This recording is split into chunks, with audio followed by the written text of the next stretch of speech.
یوحنا عارف کا مکاشفہ اور اس کا 21واں باب جو 27 آیات پر مشتمل ہے۔ پھر میں نے ایک نئے آسمان اور نئی زمین کو دیکھا، کیونکہ پہلا آسمان اور پہلی زمین جاتی رہی تھی اور سمندر بھی نہ رہا۔ پھر میں نے شہر مقدس نئے یروشلیم کو آسمان پر سے خدا کے پاس سے اترتے دیکھا، اور وہ اس دلہن کی مانند آراستہ تھا جس نے اپنے شوہر کے لیے سنگار کیا ہو۔ پھر میں نے تخت میں سے کسی کو بلند آواز سے یہ کہتے سنا کہ دیکھ، خدا کا خیمہ آدمیوں کے درمیان ہے، اور وہ ان کے ساتھ سکونت کرے گا، اور وہ اس کے لوگ ہوں گے، اور خدا آپ ان کے ساتھ رہے گا اور ان کا خدا ہوگا، اور وہ ان کی آنکھوں کے سب آنسو پونچھ دے گا۔ اس کے بعد نہ موت رہے گی اور نہ ماتم رہے گا، نہ آہ نالہ نہ درد، پہلی چیزیں جاتی رہیں۔ اور جو تخت پر بیٹھا ہوا تھا اس نے کہا، دیکھ، میں سب چیزوں کو نیا بنا دیتا ہوں۔ پھر اس نے کہا، لکھ لے، کیونکہ یہ باتیں سچ اور برحق ہیں۔ پھر اس نے مجھ سے کہا، یہ باتیں پوری ہو گئی۔ میں الفا اور اومیگا یعنی ابتدا اور انتہا ہوں۔ میں پیاسے کو آب حیات کے چشمے سے مفت پلاؤں گا۔ جو غالب آئے وہی ان چیزوں کا وارث ہوگا، اور میں اس کا خدا ہوں گا اور وہ میرا بیٹا ہوگا۔ مگر بزدلوں اور بے ایمانوں اور گھنونے لوگوں اور خونیوں اور حرام کاروں اور جادوگروں اور بت پرستوں اور سب جھوٹوں کا حصہ آگ اور گندھک سے جلنے والی جھیل میں ہوگا۔ یہ دوسری موت ہے۔ پھر ان 7 فرشتوں میں سے جن کے پاس 7 پیالے تھے اور وہ پچھلی 7 آفتوں سے بھرے ہوئے تھے، ایک نے آ کر مجھ سے کہا، ادھر آ، میں تجھے دلہن یعنی برے کی بیوی دکھاؤں۔ اور وہ مجھے روح میں ایک بڑے اور اونچے پہاڑ پر لے گیا، اور شہر مقدس یروشلیم کو آسمان پر سے خدا کے پاس سے اترتے دکھایا۔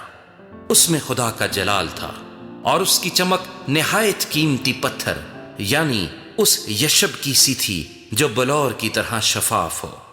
اور اس کی شہر پناہ بڑی اور بلند تھی، اور اس کے 12 دروازے، اور دروازوں پر 12 فرشتے تھے، اور ان پر بنی اسرائیل کے 12 قبیلوں کے نام لکھے ہوئے تھے۔ 3 دروازے مشرق کی طرف تھے، 3 دروازے شمال کی طرف، 3 دروازے جنوب کی طرف، اور 3 دروازے مغرب کی طرف۔ اور اس شہر کی شہر پناہ کی 12 بنیادیں تھیں، اور ان پر برے کے 12 رسولوں کے 12 نام لکھے تھے۔ اور جو مجھ سے کہہ رہا تھا، اس کے پاس شہر اور اس کے دروازوں اور اس کی شہر پناہ کے ناپنے کے لیے ایک پیمائش کا آلہ یعنی سونے کا گز تھا، اور وہ شہر چوکور واقع ہوا تھا، اور اس کی لمبائی چوڑائی کے برابر تھی۔ اس نے اس شہر کو اس گز سے ناپا تو 12,000 فرلانگ نکلا۔ اس کی لمبائی اور چوڑائی اور اونچائی برابر تھی۔ اور اس نے اس کی شہر پناہ کو آدمی کی یعنی فرشتے کی پیمائش کے مطابق ناپا تو 144 ہاتھ نکلی۔ اور اس کی شہر پناہ کی تعمیر یشب کی تھی، اور شہر ایسے خالص سونے کا تھا جو شفاف شیشے کی مانند ہو۔ اور اس شہر کی شہر پناہ کی بنیادیں ہر طرح کے جواہر سے آراستہ تھی۔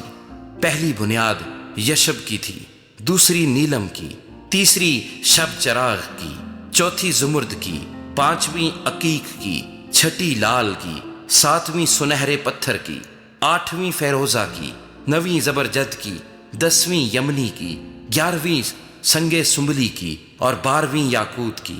اور 12 دروازے 12 موتیوں کے تھے، ہر دروازہ ایک موتی کا تھا۔ اور شہر کی سڑک شفاف شیشے کی مانند خالص سونے کی تھی، اور میں نے اس میں کوئی مقدس نہ دیکھا، اس لیے کہ خداوند خدا قادر مطلق اور برا اس کا مقدس ہے۔ اور اس شہر میں سورج یا چاند کی روشنی کی کچھ حاجت نہیں، کیونکہ خدا کے جلال نے اسے روشن کر رکھا ہے، اور برا اس کا چراغ ہے۔